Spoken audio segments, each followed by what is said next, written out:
안녕하세요. 맘띵 대표입니다. 오늘은 그 약학과 2022학년도부터 지금 약학과 신설이 지금 늘어나고 있다는 점을 아마 여러분들은 잘 알고 계실 겁니다. 그래서 지금 약학과를 지망하는 학생들이 지금 몰리고 있는 상황이거든요. 예전 같은 경우는 본인이 그 약사가 되기 위해서는 화학과를 가가지고 편입한 학생들 대부분이었는데 내년부터는 본격적으로 약학과를 지망할 수가 있는데 약학과는 어떤 학과일까요? 네, 물론 약학과란 당연히 우리가 잘 아시는 것처럼 인간의 건강 증진과 뭐 위생, 그다음 질병의 예방과 치료에 이용되는 물질에 관해서 응용 과학 그렇게 우리가 정의를 내릴 수가 있습니다. 그와 관련된 관련 학과로서는 바이오 의학학부도 있고요. 임상의학학과, 뭐 바이오 제약산업학부, 한방 보건제약학과가 있습니다. 그 외에도 뭐 약학과도 있고 한약학과도 있죠. 자, 진로 선택 과목은 무엇이 필요할까요? 대표적으로 화학 2와 생명과학 2 그리고 생활과학 과학의 진로 선택 과목으로 필수적으로 들어가야 됩니다. 약학과를 지망하기 위해서 추천도서는 어떤 책을 읽을 때 여러분의 역량과 자질을 보여줄 수 있을까요? 책 목록을 말씀드리면 터놓고 이야기하는 약의 진실, 이야기 현대약 발견사, 그리고 새로운 약은 어떻게 창조되나라는 책이 있습니다. 여기서 새로운 약은 어떻게 창조되나는 교토대학대학원 약학연구과에서 그 책을 저술했고요. 그리고 서울대학교 출판문화원에서 지금 하고 있습니다. 그렇기 때문에 새로운 약은 어떻게 창조되나라는 책을 좀 추천해 드리는 바이고요. 그 다음에 MT, 영어로 MT 약학 이 책도 추천해 드리는 바입니다. 이 책은 대한약학회에서 출판했기 때문에는 아무래도 여러분들 실무론적 이론이라든지 그 다음에 깊이 있는 어떤 심화적인 내용도 여러분들이 충분히 접할 수 있다라고 말씀드릴 수 있습니다. 그리고 생명과 약의 연결고리 아니면 신약 오디세이 그리고 약사가 말하는 약사 약은 우리 몸에 어떤 작용을 하는가 그 다음에 세포의 반란이라는 책이 있습니다.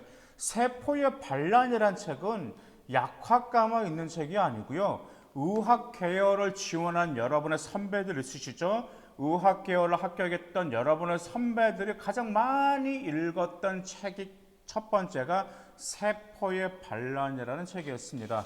그러면 생활기록부에는 어떤 내용, 그 다음에 여러분들의 의학 계열을 지원했던 여러 선배님들의 스펙은 어떤 스펙이었을까요? 먼저 상기부를 분석하다 보면 내용 정말 좋아요. 원만한 대인관계가 있다라든지 의사소통 능력도 당연히 중요하겠죠.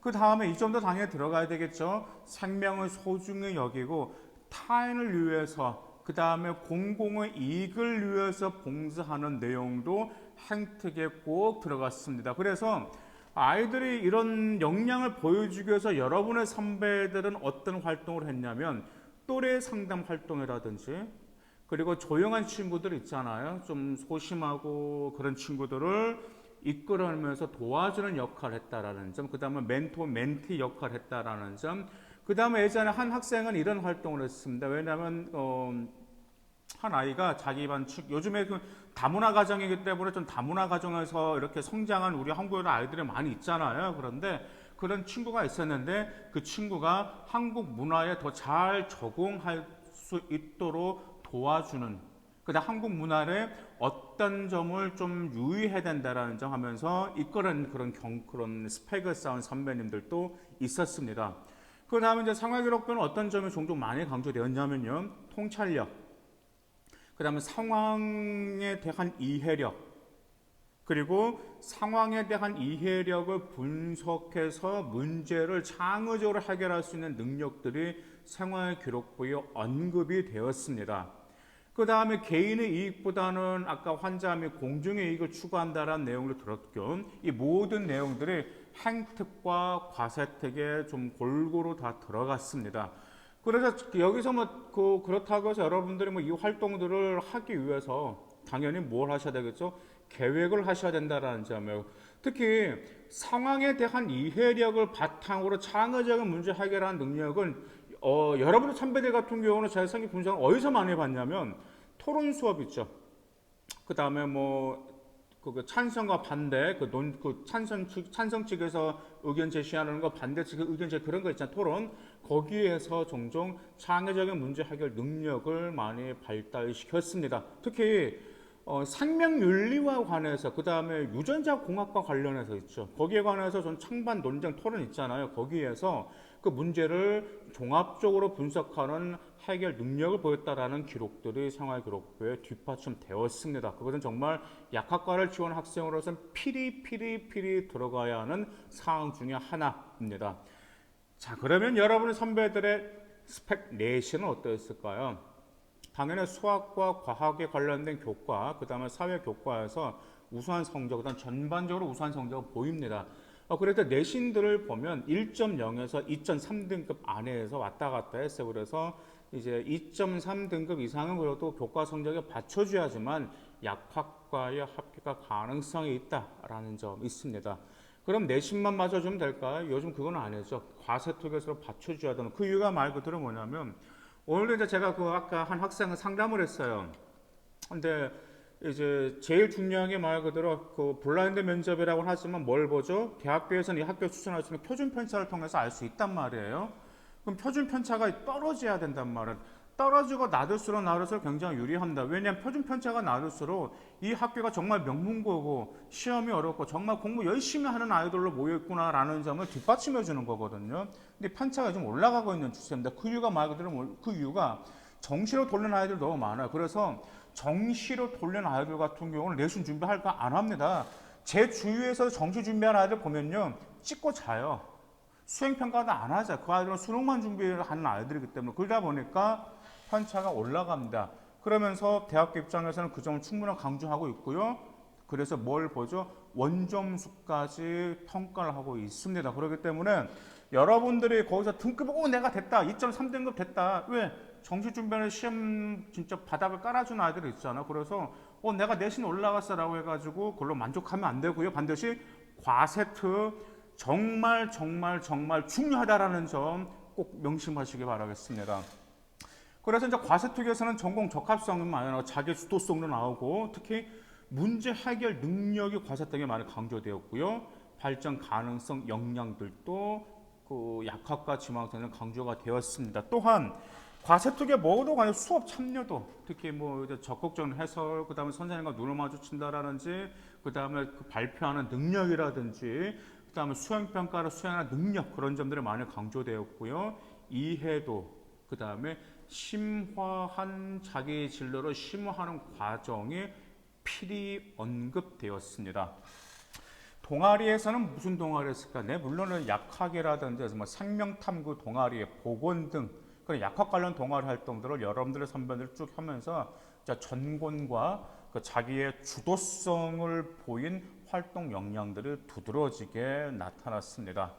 그러면서 그 종종 보니까 자신의 주도성으로 보고서를 작성하면서 자신의 진로와 자신의 역량을 이렇게 아주 잘 매치시켰어요. 그렇기 때문에 여러분들도 그 점을 꼭 활용하시기 바라겠습니다. 진로 활동으로는 이제 여러분들 선배님들 보시면 약학 관련 직업 체험했고요. 직업인 특강들은 이제 잘 했는데 단지 이제 여러분 그 선배님들 그 다음에 약학과 지망생들 같은 경우는 단지 자기가 그 진로 활동을 통해서 어떤 점을 배웠다라고 그렇게 생활기록부에 강조가 되지 않았습니다. 어떻게 강조되는 게 유리하냐면 자신의 어떤 진로 역량을 더 발전해야 되겠구나. 그래서 내가 그런 역량을 발전해야 된 필요성을 깊이 인식하고 있다라는 점이 생활기록부에 드러나면 매우 유리합니다. 그리고 자기 본인이 그 진로 활동에 참여한 계기, 그리고 했던 역할, 그러면서 어떤 점으로 더 발전하고 그 다음 느낀 점, 이 사박자가 맞춰주게 될 때 매우 완벽함에 가까울 수 있습니다. 그 다음에 또 진로 활동으로서 좀 리서치 활동을 하는 선배님들도 있었어요. 리서치 활동으로서 좀 많이 있거든요. 그래서 자기 자신이 이제 저는 뭐 당뇨라든지 그 다음에 당뇨의 식습관이라든지 거기에서 리서치 활동한 선배님들이 있었습니다. 왜냐하면 요즘에 좀 당뇨가 굉장히 화두가 되고 있기 때문에 그렇죠. 그 다음에 이제 독서는 이제 그 약학도 있고 상명도 있고 당연히 상명 윤리에 관해서 책이 필요하겠죠. 그 다음에 인문학도 읽어야 되고요. 그 다음에 심리학 독서를 보였습니다. 그 이유 말 그대로 뭐냐면 자신의 소양 이걸 더욱더 발전시키기 위해서 노력하고 있다라는 점들을 어필하실 필요가 있습니다. 다음에 이제 봉사활동은 인성의 가치를 중시한다는 게 많이 강조는 봉사활동을 적을 수는 없잖아요. 그래서 그렇다 해서 요즘 코로나로 인해서 좀 봉사활동을 좀 하기가 매우 어려워요. 예전 같은 경우에 의학 계열을 꿈꾸는 여러분의 선배님들 같은 경우는 어디에서 봉사활동했냐면 이제 의료원에서 봉사활동했거든요. 의료원에서 여러분들 한 가지 제가 팁을 알려드릴게요. 이제 코로나가 잠잠해지면 이제 뭐 코로나가 이제 우리가 백신으로 이제 코로나가 물러나게 되면 병원에서 봉사활동할 수 있는 굉장히 특히 의료원 같은 경우에 신장 투석실 있잖아요. 신장 투석실에서 봉사활동할 수 있는 학생들을 모집을 하고 있어요. 그래서 거기서 환자 체크하고 그다음에 의료기 정리하고 소독하고 하는 거 그런 봉사활동도 있기 때문에 기회가 된다면 코로나가 잠잠할 기회가 된다면 의학 쪽을 꿈꾼 학생이라면 필히 이용하시고 그 활동을 통해서 뭘 강조하셔야 된다고요? 가치, 인성의 가치를 중시하는 그러한 점이 행특에 반영되어야 합니다. 정말 어젠가 오늘 그 인터넷 뉴스 보니까 직장인들 중에도 지금 정시를 준비하고 있는 직장인들이 있습니다. 이번에 어떤 한 아나운서가 갑자기 그 아나운서 사표 쓰고 지금 한의사 준비하겠다고 수능을 준비하는 사람 그 아나운서가 있었죠.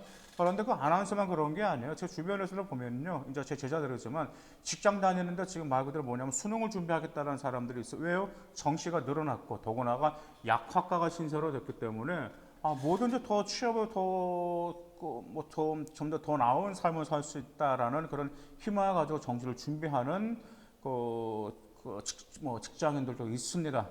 그렇기 때문에 정말 약학과의 신설은 우리 노리는 천재 약학과를 준비한 학생이라면 금방 제가 말씀드린 거 있잖아요. 여러분들의 수시에서 최대한 생기부에서 여러분 역량을 최대한 발휘하셔서 좋은 결과가 있기를 바라겠습니다. 감사합니다.